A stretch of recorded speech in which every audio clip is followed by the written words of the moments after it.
How to deal with stress. Hi everyone, Dan back here from the Geek Physique for another video. Before we get into things, make sure you like the video, subscribe to the channel and ring the notification bell. These are 4 key things to consider when it comes to dealing with your stress. The first one is all great men are stressed. Think of anyone you admire that's done something great.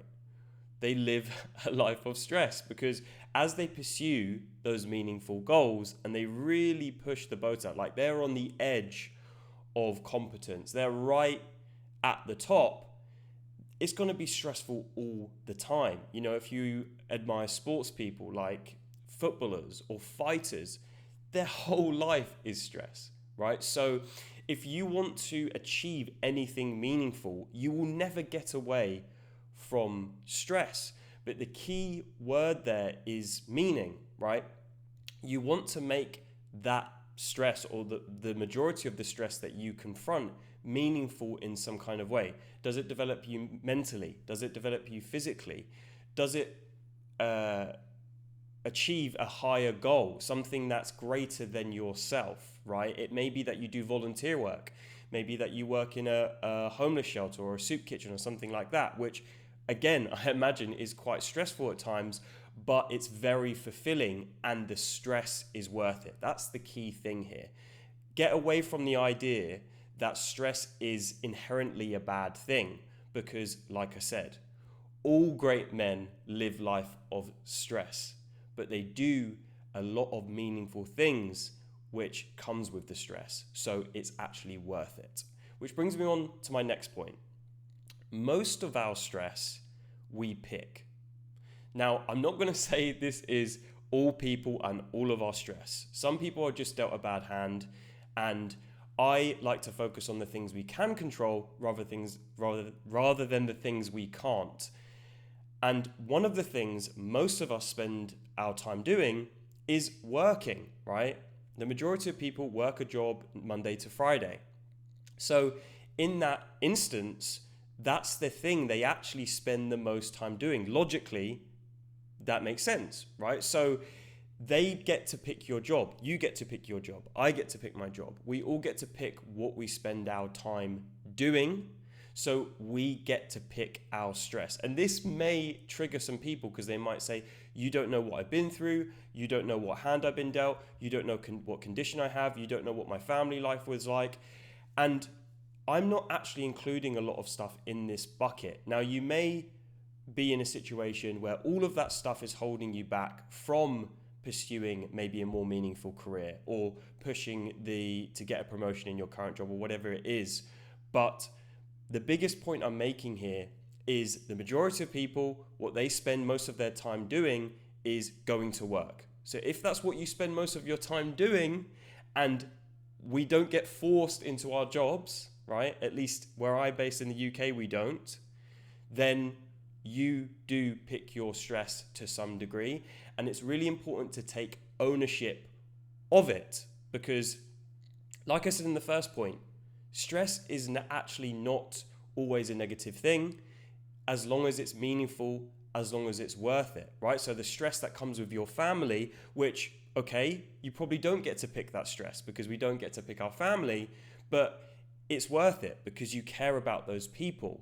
So when it comes to things where you have control over them, like your job, like the hobbies that you do, like the people you choose to spend your time with, make those things worth it because they probably will come with stress at some point, so make them worth it. Which brings me on to my third principle, voluntary stress. Just like my previous point, I believe that a lot of our stress, we actually do pick it and we have a choice over where it comes from. And I think you can take this a step further, that the more stress you voluntarily take on, especially when you front load it in your day, in your week, and you do something like physically challenging, like training in the gym or at home or doing some kind of martial art or even, some other kind of physical practice, if you like doing dance or something like that, right? I think picking your stress up front better prepares you to deal with it in general. I strongly believe this. Think of it like this, right? If you're progressing your squat, let's say in the gym, and you've just hit like a really big PR in the morning, and then your boss shouts at you at work, you may think, this sounds crazy. How are you, these things are different. There's no correlation between them. But I see it as, I spent the morning literally with kilograms and kilograms of weight on top of me. I was able to ride out these really hard reps, go into the pain, because that's what you're doing, especially when you're trying to shape your body, you're trying to grow some muscle, lose some fat. When you're trying to actually shape your body, more hypertrophy training, you are actually focusing on the pain, on the stress of the muscle.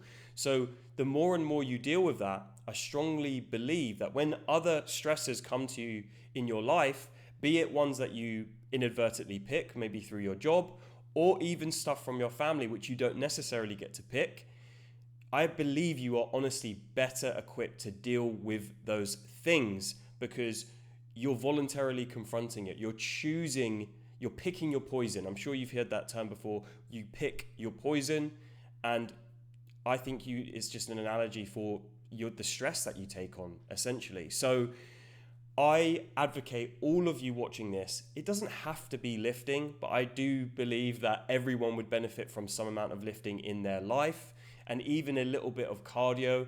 I don't like traditional cardio like running personally, but my training consists of mostly weight training with my type of fun, and I'm even doing salsa lessons with my partner as well. So with all of that, when something comes up in my work, yes, I care about the work that I do, right? Of course I do. But I think, what can I control in this situation? Do the best with what I control and don't worry about it. Because on the one hand, as long as I'm doing my best, it's fine. But on the other hand, I've dealt with so much flipping stress already that day, most likely by going to the gym, training, etc.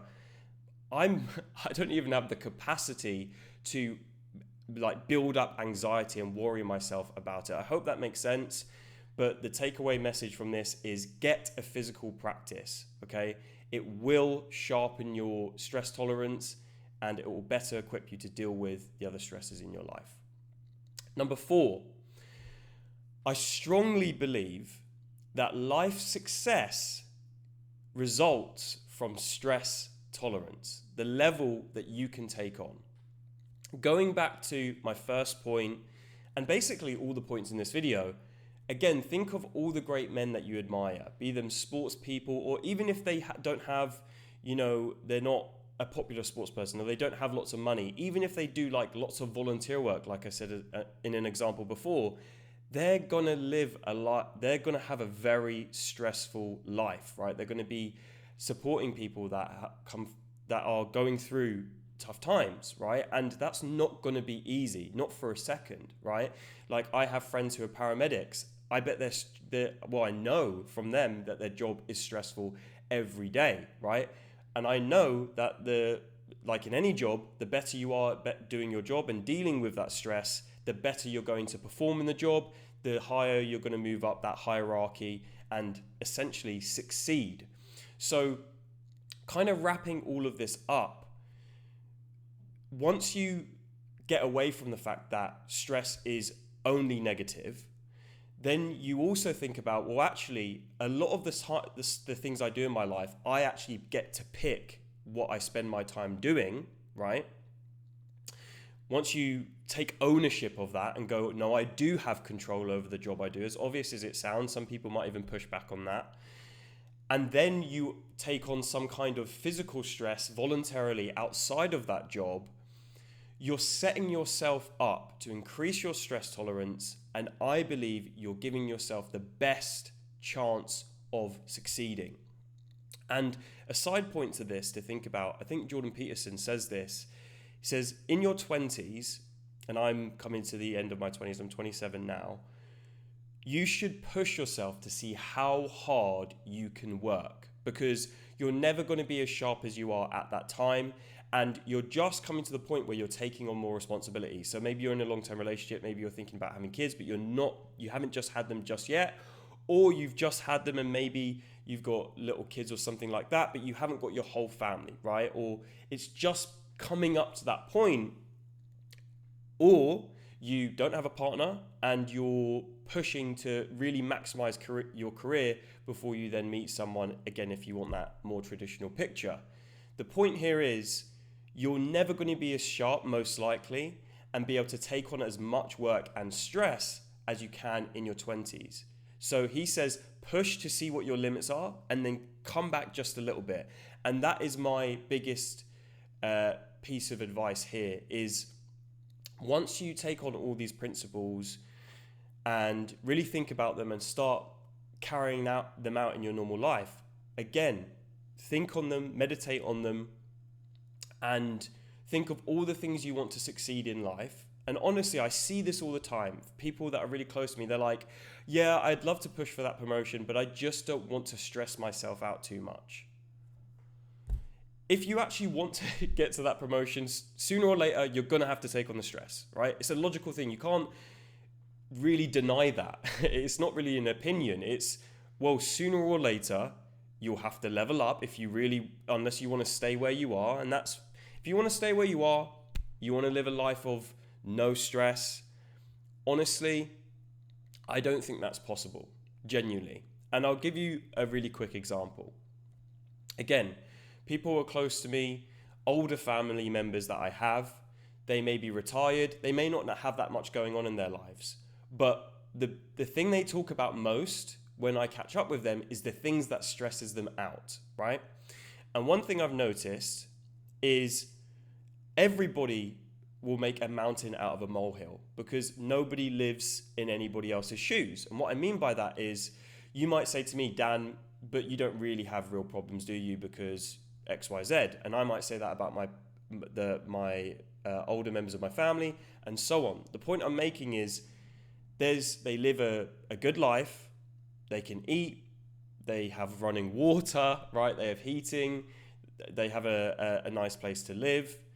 So for all intents and purposes, they don't have that much to be stressed about. They're retired, right? They don't have anything they have to wake up for. But when certain things happen in their life, they really latch onto it and they want a battle to fight. Most people want an enemy to fight, right? I have so many examples I can think of for this, and without naming names and annoying some people close to me, I won't say them, but I don't know anyone I can name in my life that even when they go, all right, I'm going to take it easy, they find some way or something to moan about or get stressed about. So for me, it's like, actually pick your stress, stop trying to run away from it or get breaks away from it. It's never going to go away. That's why I truly believe it. You're never going to fully get away from stress. And I think everybody wants something meaningful to achieve. Like I said earlier in the video, something meaningful comes with stress. And like I said again, as long as that stress is fulfilling and worth it, I think it's actually positive for you, right? So there's nothing more I admire about someone than who actually puts in hard work, gets stressed about it, bears that stress, and then succeeds, right? Think of people like David Goggins, right? Cameron Haynes, people like that just live lives of constant physical and mental stress, but they push through it and they persevere, and that's why we admire them, right? So I'm going to recap on the points of this video, and you can feel free to disagree with me and give me loads of hate in the comments if you really want to, or like I said at the start, give the video a like if you agree with me on these points. And it'd be great to have a discussion in the comments about your relationship with stress and how, if you've gone through flicking that switch, because I know I did. I went through a time in my life when I started to realize these things more and more, went deeper into my self-improvement journey, and really understood that, like I just said, everyone around me was stressed, whether they were doing things that they really wanted to do in their life or not. So I was like, and oftentimes it wasn't based on ability, they weren't doing things, it was fear, right? And things like that. But I thought, well, if you're going to be stressed, you might as well be stressed about things that are worthwhile. And then I realized that all of the men that I admire, all the great men that I look up to all live lives of stress.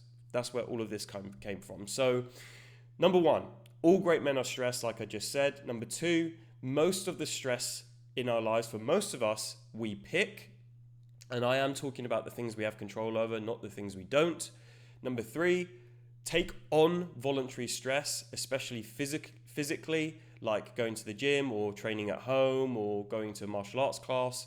And number four, your life success results from your stress tolerance. Thanks for watching, guys. Give this video a like, subscribe to the channel, like I said, and ring that bell. There's probably going to be a video here or here, and I'll see you in the next one.